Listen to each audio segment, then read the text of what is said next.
Welcome to Mind Pioneer, the podcast where host Scott Donnell interviews experts in health, wellness, and technology. We all assume that whatever the monks are doing must be the really powerful stuff. It's like, oh, the monks are the ones, right? They're like vibrating and levitating. Yeah. Actually, the other way around. Monks can meditate all day. They don't have kids. They don't have jobs. Their contribution to society is to sit in silence. They're purifying consciousness in a different way. For people like us, entrepreneurs with kids, we have less time in the day with which to meditate. So you actually want a technique, a tool that is more powerful, a tool that's going to help you change your state of consciousness, de-excite your nervous system very effectively and very efficiently so that you can show up as the most amazing version of you. So you can be a better parent, a better entrepreneur, a better lover, a better writer, whatever it is you're doing in the world. All right. Welcome everybody to another episode of the podcast. We are simulcasting over many different podcasts to a bunch of folks today because we have a very special guest, Mrs. Emily Fletcher. Emily, welcome. Hello. I'm so happy to be here. I can't wait to introduce you because a lot of people are going to love today's recording. We are talking about meditation. Meditation, not just for families and parents and CEOs, but for kids as well, and why this supreme performance mental state is so crucial for people. So for everyone listening, Emily is the founder of Ziva Meditation. She has coached over 40,000 people now in counting. I don't even know how many since we last talked in meditation. She's one of the world's foremost minds on meditation. She spent 10 years on Broadway, but right? 10 years? Okay. 10 years on Broadway. She's also an author of a best-selling book, Stress Less, Accomplish More. Not only does she work with some of the top leaders in the world going through her meditation program, which we're going to give you all access to today, so stay tuned, but also she helps kids and families all throughout the country and the world learn about meditation. She's working with Sesame Street right now to learn about a new character through meditation. So Emily, tell us who that character is real quick, because I know everyone wants to know. Yeah, so it's a bit of it's like you heard it here first, kids. So we've been working on this for 2 years, as you said, with writers and puppeteers and creators from Sesame Street. We've been working with child psychologists from Harvard, basically to make the world's best mental resilience training for kids out there. Once I became a mom, I was like, there's just nothing out there that I feel like is really teaching at the level that I want, like the power of the techniques, but as entertaining as I would want to have for me or my son. And so we were like, okay, fine, let's just do it. I mean, as any entrepreneur is like, here's a problem that hasn't been solved. So, okay, I guess I'll solve it. And it's just, we shot it kind of like a Netflix episode where it's just like as entertaining as possible. So my co-host, his name is Z Bunny, and he's so funny. He's so great. Z Bunny's training to be a superhero, which I'm sure you can relate to because you're about to go on your 100-day challenge to become a superhero. Yep. And most of us are interested in becoming the best version of ourselves, kids included. And I think that so oftentimes when teachers or schools or parents talk about meditation to kids, it's like, oh, there's something wrong with you. You have anxiety. You have to fix that. You're stressed. You need to fix that. You have, you're getting nervous before your test. You need to fix that. And no one wants to feel like they need to be fixed. And the reality is our kids are already perfect, right? Like they're born with all of these beautiful innate qualities. It's usually our stress and our programming that messes them up and stresses them out. So with Ziva Kids, we just made it as entertaining as possible, but we put these scientifically, tried and true techniques that I've been teaching for 10 years that work so well for high performing adults. And we've translated it into a kids program. So it's called Ziva Kids. Z Bunny's amazing. It's for ages 4 to 14-year-olds. So it's 2 separate courses, actually, 4 to 8 and then 9 to 14. And Got it. Yeah, it's great. Okay. And I'm going to put this out here now. We'll put it in all of our show notes for everybody, but Ziva Meditation. So ZIVA meditation.com/kids is where all of you families listening, I know there's going to be countless, tens of thousands of families right away listening to this thing. You've got to go over there and check this out. They have a setup for kids to understand meditation from 0 to 100. And they said there's 2 levels. And then in addition, we're going to be giving out a parent starter kit for meditation, which is zivameditation.com/preview. And you're going to be giving everybody 3 free days to start for their meditation. That's right. So, because here's the thing, if you want your kids to meditate, guess what? you're likely going to need to meditate, Yep. right? Because it's like they do as we do, not as we say. Right. So if you're really stressed, if you're super busy, if you're not managing your emotions or anxiety well, they're going to model that behavior. And so if you start now, if you start a meditation practice for yourself now, and then they see you changing, they see, oh, mommy's a lot happier now. Daddy's a lot nicer when he does this meditation thing. And then you have experience, you can help guide them through. It's like the Suzuki method. Yeah. Like in Suzuki method, learning a violin, your kid can't even pick up the violin until the parent has learned to play at least one song, because you want to know how challenging it is. You want to be able to be their guide. And the same is really true with meditation. You're just going to be a much better guide if you know what it is yourself. Yeah. So anyway, I would like to gift everyone the first 3 days of our most popular training. And that's going to be a great way to get people started. I love it. I love it. And I want to get that away early because a lot of people are listening. They're literally going to be going straight there because this is so powerful. And I think the reason why I wanted to have you on is I have struggled with meditation my whole life. Mental wellness is, I would say, the biggest need in our world, especially in the year that we've had. But in the world that we find ourselves in, I work with over 3.5 million kids now. Through the last 10 years at Apex. And now we're helping kids launch businesses with My First Sale. And, now we have the biotech company that all we care about is mental health. We've seen more noise, more stress, more depression, more mental issues with kids coming up that, like you just said, start out perfect. And then what the heck? They get all these crazy things that happen to them. And we want to train kids to be more resilient, to have this mental wellness, to have this health. And so that's why I love having you on this. And I want to hear today, just have a discussion about families and families' mental health. I grew up in, I would say, a stressful, I love my family to death and you're all listening. But in my family, if we weren't arguing about politics or economics or religion or something crazy over dinner, it wasn't successful. And it wasn't like a great dinner. And we were just a very stressed family. Combative debate. Debating, and that in a way that can help grow you. And then in a way that creates a lot of stress. Yeah. And then I would go to my neighbor's house, and their house was like the most Zen house. It was like peace and quiet. And they had 6 kids and they were just relaxed. And it was like, what is going on here? And the dad was a counselor and the mom helped teach meditation. And I just remember thinking look, and I love my family. I mean, my family created me, and now I'm a serial entrepreneur helping millions of people. I'm not mad about the way I grew up. I just know one of my biggest weaknesses in my life has been being centered, having peace, having good rhythms of meditation, good ways to deal with stress. And so my biggest question is, do you have what is the first thing that comes to mind for families that have young kids that are stressed? Whether they're not sleeping or there's school, homework, cooking, cleaning, work, errands, they're overwhelmed. I don't know anybody my age with young kids that isn't overwhelmed to a degree. Okay. What are some tips that come to mind right off the gates for those families? Yeah. Thank you so much for asking this, because I was just thinking about it today. Even if you're working from home, right, which most people are, for me as a mom, just that one shift, forget about everything else, the economy, the pandemic, the election, the social revolution, forget about all the other external factors, just that one shift. I'm now working from home, whereas I used to go to my studio and meet my team in person. And now my son, I have the privilege of having a nanny, so I have a nanny, but my son is here. He's not in school. And so because I love my son so much, I want to be with him basically every second of every hour of every day. It's like having the most delicious chocolate cake right next to my face and being like, don't eat the cake, don't eat the cake, don't eat the cake, don't eat the cake. And that requires an extraordinary amount of willpower. And that burns up a lot of mental cycles, right? To just do a live stream, to answer an email, to forget about writing my book. My book proposal is just on pause because there's no way I'm going to go into 4 hours of writing time that's not deadline dependent when I could be playing with my adorable toddler in the living room. Right. Exactly. Same boat.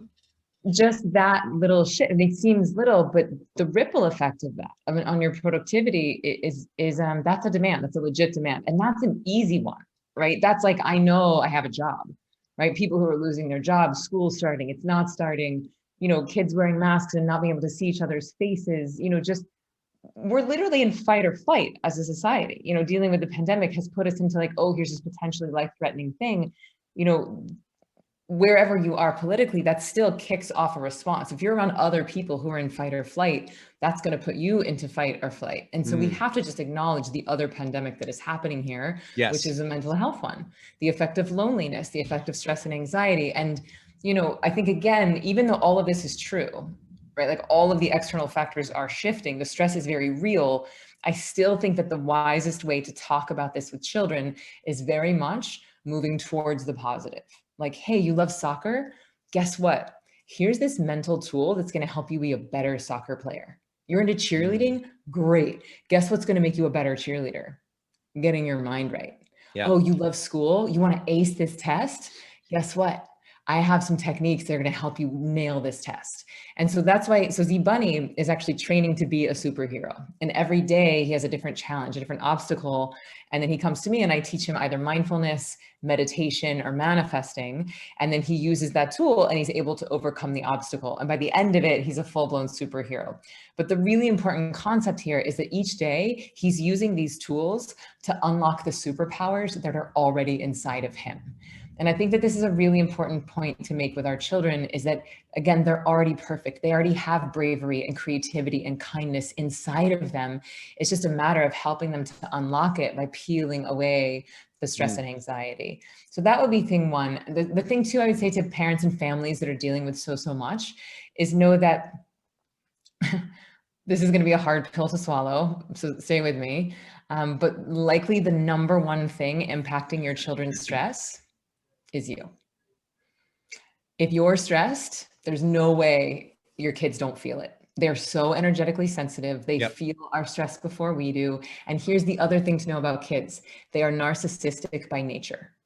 Okay, they have to think that the world revolves around them. This is a survival mechanism. And so if you're angry, they are internalizing that. They are asking the question, what did I do to make dad angry? If mommy's sad, they're like, what did I do to make mommy sad? And so this is not to stress out parents more, but it is to be a real kick in the pants to say, we as adults, we as parents have to take accountability for our own mental state and know that there's a ripple effect of that. Just like if you're sick, you can get your whole house sick. Well, guess what? If you're stressed, it's also a communicable disease. And so it's really important that we start to see that it's not selfish to meditate. And especially as moms, or I can speak for myself as a woman, it's very easy to put everybody else's needs above our own. Well, let me take care of my partner. Let me take care of my kids, make care of my employees. But if I'm a mess, if I'm running on empty, if I'm coming into my board meetings stressed out and frazzled, if I'm not present with my son, what am I doing? Right? Like your kids want you happy. Your partner wants you relaxed. Your employees want you calm. And so again, it all starts right here. Yeah, man, that's amazing. I was just talking about, I went to dinner with a couple friends a couple nights ago with my wife, and there's a book that just came out. What is it called? It's about hurry. Okay. It's ruthless prioritization against hurry, I believe is the name of the book. Whoa. And this idea of hurry is when you're being short with somebody, or you're looking right past somebody in a meeting or a call because you're trying to get it done. If you short fuse, if you're just like, if you're at the edge, you are in hurry. Busyness is a normal thing. Like you have tasks. We all have things to do in our lives. We're not just going to sit and be monks in the mountains. But hurry is when you kind of fall off the edge. Like it's okay to be doing things and to work hard, but when you've lost the ability to be present, the ability to care about someone else in that moment, the ability to feel what's going on in your body so that you aren't passing on the baton of whatever that stress is, or that anger, or that fear, that is hurry. And so it's this ruthless prioritization against hurry. So how can we as families and as, entrepreneurs, as, hard charging biohackers, whoever's all these people listening, how can you be ruthless against things in your life that cause hurry? Right? Not enough margin, not the right rhythms, a morning routine we were talking about earlier. Those things cause hurry. And so I think a great way to think about this is Hurry is like, it's like when there's bumper to bumper traffic and you ever felt that feeling when there's bumper to bumper traffic and you have somewhere to be? Yeah. That's what happens when you're in hurry mode, right? And it does trigger the fight or flight. It does trigger a lot of stress, lactic acid, all these different things in the body that affect you. And so those are two really, really good tips of information for families. I love that differentiating of between busy and hurry, because like we're all busy, we all have stuff to do, but I love that of like when you're getting into hurry, rushing past the person, the thing, not present, not listening to your own feelings, that's really the thing to avoid. I think that's a powerful distinction. And actually I can share a few tips, like easy techniques that people can utilize right now for themselves and for their kids. So the first is something called the 2X breath. It's ridiculously simple, but it's also powerful enough to stop an anxiety attack in its tracks. And you can use this for adults or for kids. Okay. So simple. All you do is you inhale through the nose for the count of 2, and you exhale through your mouth for the count of 4. Let's just do it a few times together. Inhaling through the nose for 2, and exhaling through your mouth for 4. We'll do just a few more. Inhaling for 2. And what we're doing as we exhale for 4 is we're doubling the length of the exhale, which helps to calm and to ease the vagus nerve, which is the superhighway between the brain and body. One final inhale, breathing space around the belly, space around the heart. And this time as you exhale, feeling your brow soften, your shoulders drop, your jaw soften, your belly relax, all the way down to empty. Really good. And now you can let your breath just be breathed. The breath's just flowing in and out like water lapping off of the shore. So you're not muscling it or efforting it. And this 2X breath is so simple, it's so powerful, but if you are having a panic attack or an anxiety attack, you don't have a lot of mental space for something complicated, right? You don't, well, what's the thing and the up and the down and the chance and it's like, no, just feel my feet on the ground, in for 2, out for 4. And you could even do it while walking. So if you were like walking your kid to or from school or in the park, you'd be like, hey, let's try something. You could even make it a game. Let's go in for 2 steps and out for 4 steps. In for 2 steps, out for 4 steps. I think anytime we gamify something, it's more fun for kids. Also, I was talking to my friend Barbara yesterday, and she's an expert in like rituals and ceremony. She studied all different rituals from different civilizations around the world. And she said that kids actually really love rituals. And this is one she just taught me yesterday, but I think it's cool to share, is that, I mean, depending, I'd say maybe around 3 or 4-ish, you can introduce this concept to your kid of the bath. You could take all your troubles and all your cares and all your worries, and you can put them into the bath. And as the water goes down the drain, all your cares and worries and troubles are washing down the drain, so that every day the bath becomes a bit of a ritual. So just like you're cleaning your body, you're also cleaning off your psyche and your emotions. And I thought that was a really cool, like easy idea for something you're doing already. I love that. Wow. Okay, so here's another one that I loved. This is one of my favorites, is putting your palms up, and then for about 10 seconds, you squeeze your palms slowly harder and harder, and you're putting all your worries of the day in it, all your frustrations or fears or things that keep coming to your mind and stressors, things you haven't let go of, they're being held on to. 8, 9, 10. And so now you have a very tight grip on all those things. And then you turn your palms down and you let go. And it all just drops. It's the same mental rhythm of letting go, washing it down the drain for your kids, it's just a dump, right, for your hands. And people think, oh, this is crazy stuff, I'm fine. Well, no, it actually, because your brain runs your entire body. Your mindset runs your cell health. Okay. Yes. People with trauma cannot digest certain foods as well. Tell me that's not biophysical. Okay. The mind dictates so much that goes on in your body and your relationships and the way that you act, the way that you think, the people you come in contact with. Your mind dictates everything. So you tell me that doesn't work, I'm going to tell you you're crazy. Because it does work. It's every decision you're making, every cell in your body. That's this. When people are like, oh, I don't have time to meditate. I'm like, what the F else are you doing with your time? Yeah.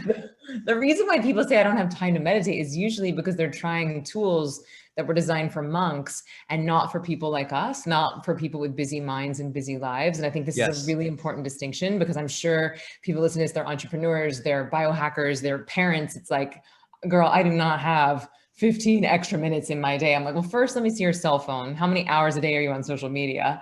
Second, the type of meditation that you're doing matters. Okay. Because if you're just doing an app and like you're doing 10 minutes of guided visualization, that's fine. It's good. It's good at creating a state change of like, oh, I was stressed. I did 10 minutes of breathing. I feel better in the now. But where Ziva's really special, not only for parents, but also for kids, is that we're handling not only the stress from today, but all our stress from the past. Yes. That stuff that has toxified and that is slowing down our cells. Yeah. Because here's the harsh reality. Stress makes us stupid, sick, and slow.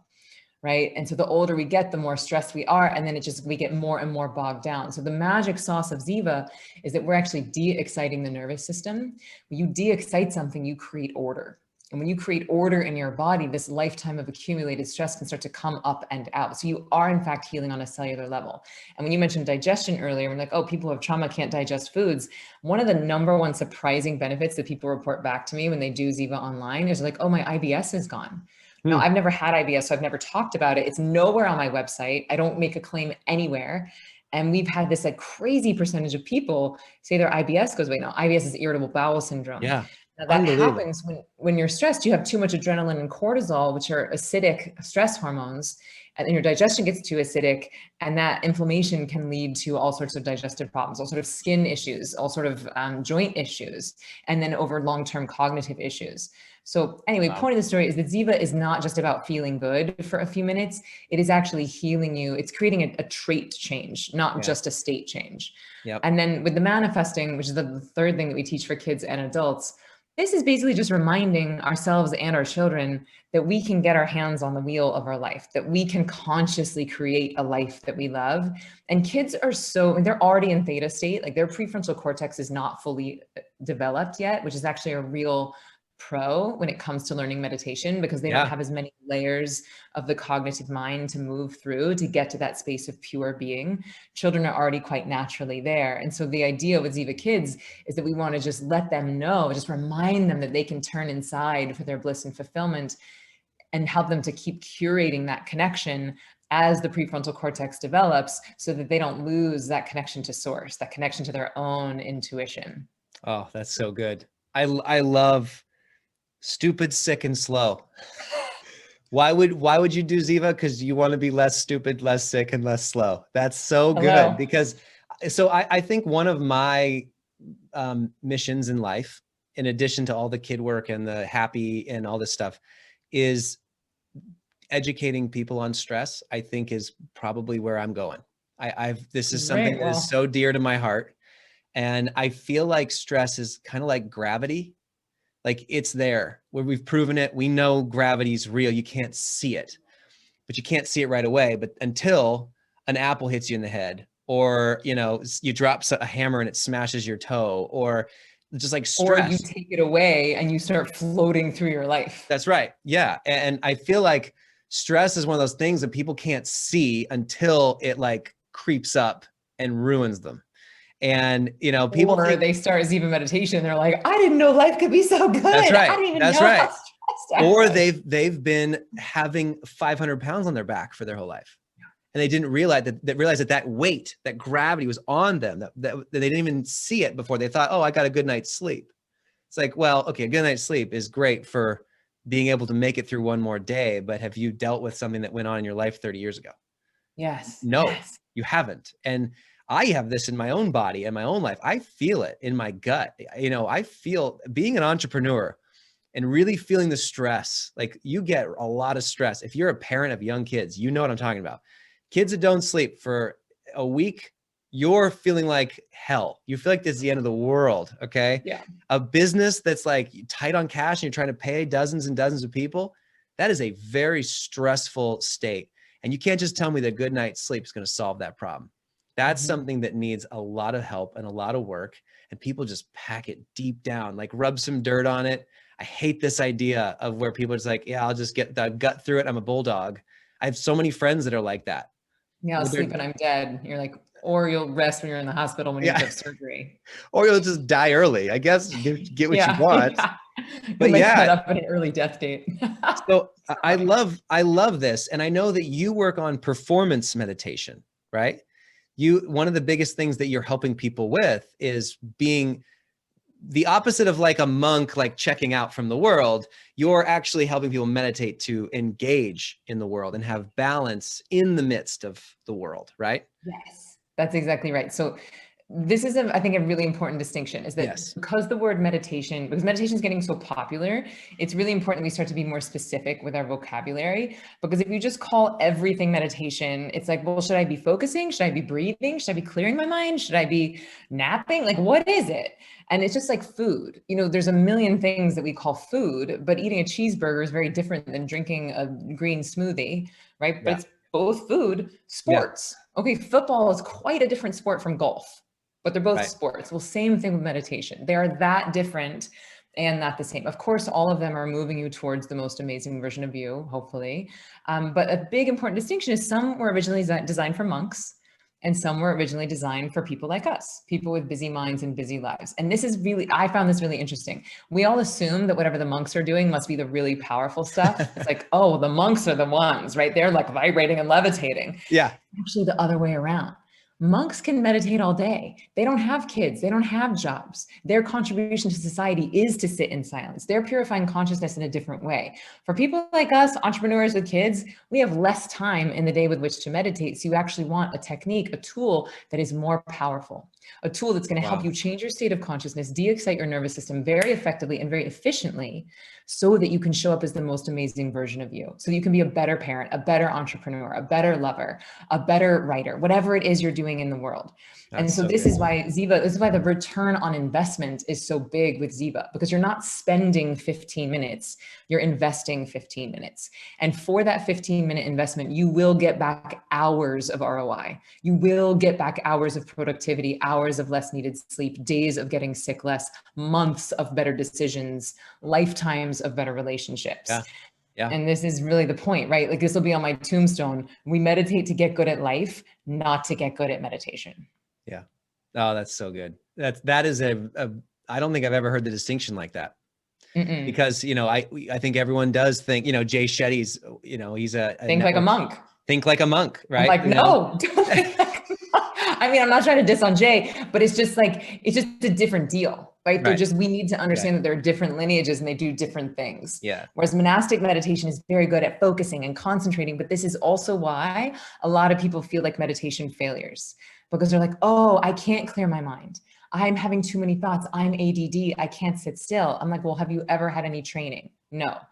What technique you're using? Well, just a mindfulness app. Mindfulness is derivative of a monastic style of meditation.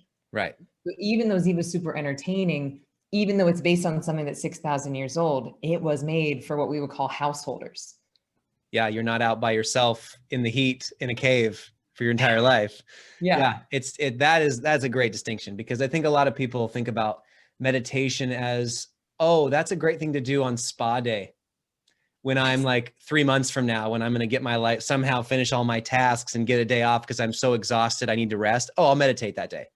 Because they put it in their mind of like, oh, when I get a salt scrub or a manicure, or, for guys, it's like when I go golfing or try to do like get a massage because my lower back is really sore from something. That's when I'll try to get myself right. It's like, no, that's not going to do anything, because by that time you're already in reactive mode. You're already like so far gone. You're just trying to recuperate. Yeah. That's very different than performance meditation that you're talking about. Like regular life meditation needs to become a daily habit for it to be effective, I think. It's just like the coffee you drank last week is not going to give you energy today. The meditation you did last time you went to a spa is not going to help your mental performance today. But I think the reason why people put it in the cute pedicure category is that so far, because most of what people are doing is like, oh yeah, I downloaded a free app. I did it a few times. It was nice. It didn't change my life. Right. And if you're not getting an ROI for your most valuable resource, which is your time, why would you do it again? Yeah. Like no one has time to waste. No one has time to even, I would argue, spend. We all have time to invest. Yeah. Yeah. Now it's like saying I watched a sport, but it was cricket and I didn't like cricket. So I don't like sports anymore. Totally. There's like 50 other sports that are way cooler, in my opinion, than cricket. Okay. Maybe not. If you're listening, sorry if you love cricket. I apologize. It's huge in Asia. It's huge in UK. Sorry about the cricket people. I don't even know all the rules of cricket. Okay. But I love football. You know, I love basketball. I love even watching soccer or football, everybody watching around the world. So that's the idea here is I think you do need training. You do need, you know, you're peeling off layers. Like you're dealing with a lot of things. That's why people go to counselors.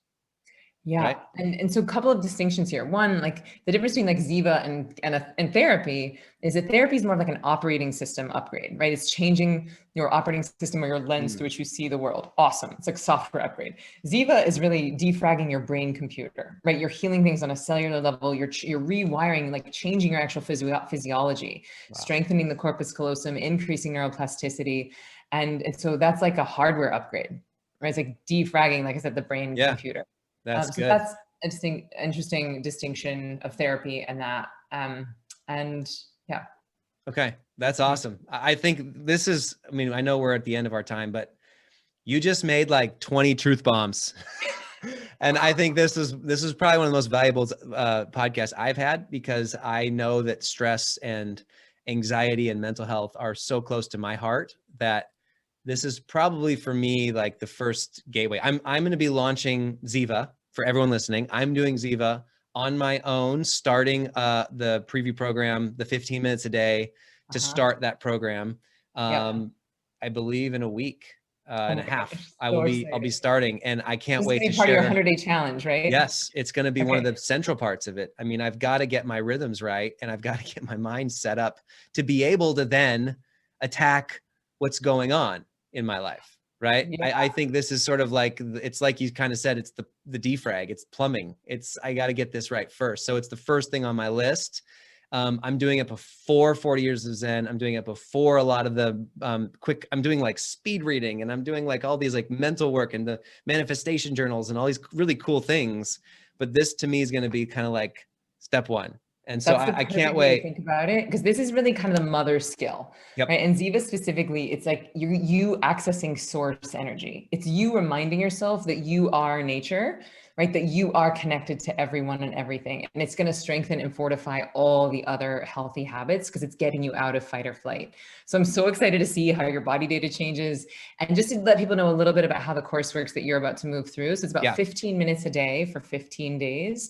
And the idea is that at the end of that training, you're going to have these skills, this mindfulness, the meditation, and the manifesting, which is the Ziva method. You're going to have that to take with you for life. You don't need me or an app or a dude playing drums on your chest or like incense or finger symbols in order to meditate. It's like, no, you just close your eyes and go in. You could even do this while you're wearing your happy. You could do it doing the calm setting. Like they're really beautiful together in that way. Absolutely. That's what I'm going to do.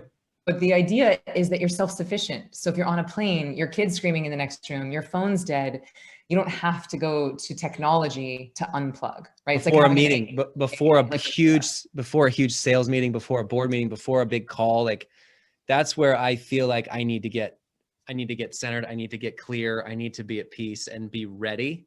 That I think for me that's what I'm excited about, because you set this up for people to then, after it's over, feel like I'm ready to go. I actually have a tool for life now. And a lot of times people pay for programs that like, oh, I have to do this forever, you know? Right. And it's not an addiction model. It's like we're into self-sufficiency. And then if you start now, you're going to be like through the detox and ready to really support your kids when Ziva Kids come out, which is in February. I love it. I love it. Okay. Yeah.